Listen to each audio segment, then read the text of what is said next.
Hello everybody, it's ArrangedKarma here, and I am playing Hearts of Iron 4. Yes, I'm just going to turn on the audio for a second, because I can't really hear myself too much. There we go. So, yes, I've been playing Hearts of Iron 4 recently, and, you know, I kind of like the game. It's a bit hard to get into, and this is just a short little video on it, so, you know, don't worry too much if you hate the game. Anyway, so I'm playing as the UK, and the current time is the 1st of November, 1944. Essentially, the world literally just blew up and everyone went to war with each other, but I am so far in a war against Japan, Menkuko, Italy,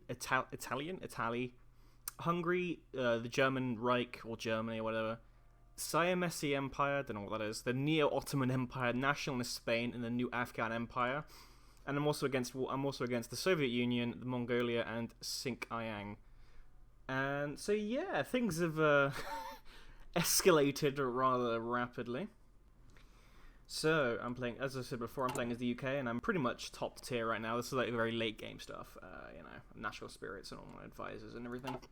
And if we look in the east, Japan has literally eaten the entirety of Asia. So I think they're even attacking the Soviet Union, which is pretty great. So there's one thing I wanted to bring to your attention, though. As you can see, Poland is helping us, and they have airfields stationed near Moscow. And I would like to bring your attention to this little thing up here. I have a nuclear bomb, and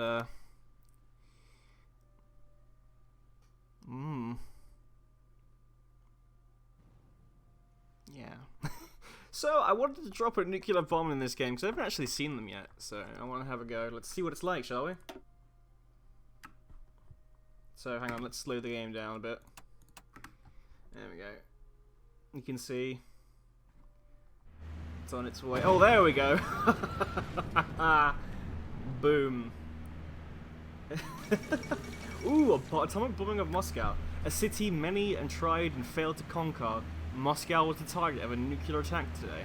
Well, the funny thing is, I had already conquered Moscow.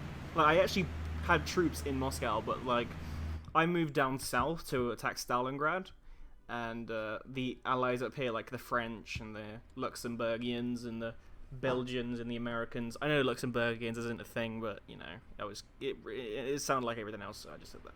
And the Americans just failed to hold the front, so they pulled back. Okay. And the explosion was directed at the heart of the Soviet leadership, the Kremlin having been nearly completely destroyed in the blast. Joseph Stalin, having grown more aware and fearful of all possible and impossible threats recently, evacuated in time and survived. However, even the vastness of the Soviet Union may not be enough to escape such a ruthless enemy. Indeed, if this continues, the nation will soon consist only of two kinds of wastelands, those of which were there in the first place, and those of which were created by the enemies. Would nuclear winter only make Moscow a more difficult target? True. So... Ooh, hang on. Our latest mission over Belarus was a great success for the British Air Force in more ways, in more than one aspect. Oh my god, I just can't talk. The reports have come in highlighting Graham Lightning Worsley's heroic deed, managing to outwit the Soviet pilot Grigory Denikin, known as Greasy. Lightning used himself as bait and lured Greasy into a trap where British pilots were able to dive on Greasy's squadron. Lightning proceeded to outmaneuver the Soviet aircraft with a single burst that sent Greasy spiraling from the skies of Belarus. Grigory Greasy Denikin was a feared pilot with many British lives on his conscience. This is a great victory, and that shows when we rally behind great heroes, they perform great deeds. Yeah! Fuck the Soviets, am I right, boys? Alright, so this has been a little short video in Hearts of Iron 4. I may do a longer video on it, but it's I'm not too sure because it's a very slow-paced game. And it's not very interesting in the beginning stages, like, because there's two scenarios to begin with. Gathering Storm, which sets you in a country of your choosing in, like, 1936. And then there's Blitzkrieg, which sets you in 1940, when the Germans have taken over, like, Poland and Russia and whatnot. Well, not Russia, but France. I don't know why I said Russia. But yeah, hang on, let's have a quick look at the stuff here. So this is my research going on. We've got the Vickers Valiant coming along. You know, got all my fucking research in the whole fight the Air Force. I got stuck. I haven't researched the fucking anything in the air doctrine though. I don't really do this stuff because I don't know. I'm stupid. Engineering, pretty much all done. In fact, it is all done. Well, it's just the radar left. Industry, pretty much all done, like I said. Well, there's a few things left. Naval, I didn't actually focus on the Navy at all. Like, I know that's kind of a stupid thing to say, considering I'm the fucking United Kingdom. But, yeah, I just, fleets, man, fuck it. Fuck fleets, alright? I just don't know what the fuck's going on. I mean, I know it's probably very simple, but there's been so much stuff going on the ground battle in France and Europe. It's been quite hectic. Land doctrine, again, not much of that. So this is my artillery, and I've also got a mod installed which expands the flavor text. So rather than it just being artillery level 1, it's now like the 2-pounder, 6-pounder, 17-pounder. We've also got the 18-pounder, the 25-pounder, or the BL 5.5 inch. And you've got the 3-inch, the Boifers, and the 3.7 inch. Armor-wise, again, expanded the text, so we've got the FT-17, which is like a World War I tank. Then we went down to the Vickers, Matilda, the Valentine, and then the Crusader, the Cromwell, and the Comet. And then there's the Vickers Heavy, the Churchill, the Black Prince. I haven't actually got the Tortoise yet. I don't know why.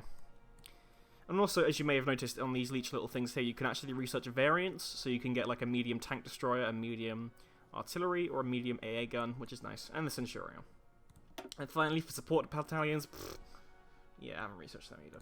Although infantry-wise, I've pretty much got everything that I need. I haven't actually got any mechanized, though, because, again, I'm just terrible at this game.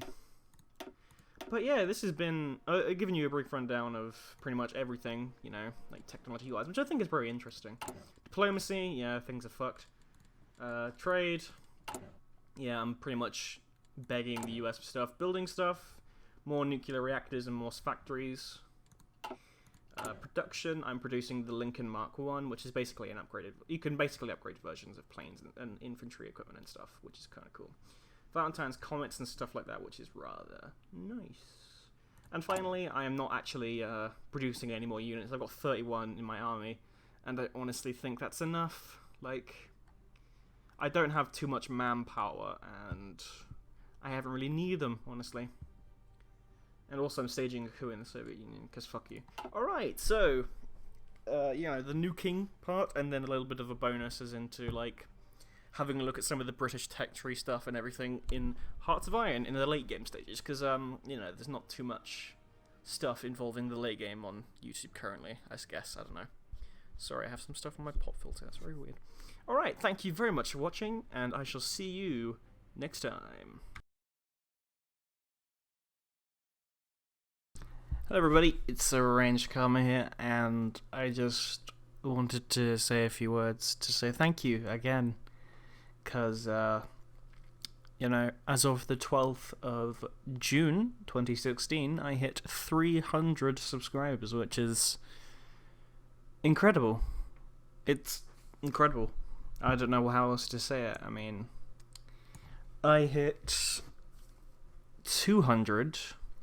on the 2nd of May, well that's when I uploaded the video for it, so May, June, July, you know.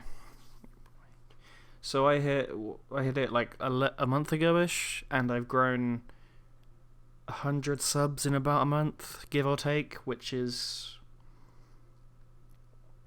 unfathomable, and I just can't thank you enough, because this is my dream, and I'm glad that I can make enough quality content and stuff that you like to watch, that you decide to stick around, or 300 of you. Well, by the time of this recording, which is the 15th, it's like 307, which is incredible. Because again, I'm a very small time YouTuber, and this much growth in this short amount of time is incredible and humbling. You know, I just don't know what else to say.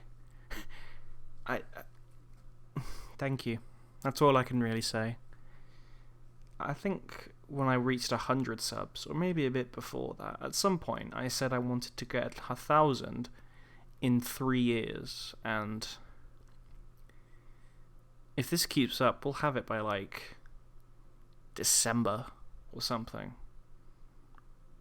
which is... it blows my mind, honestly. Thank you.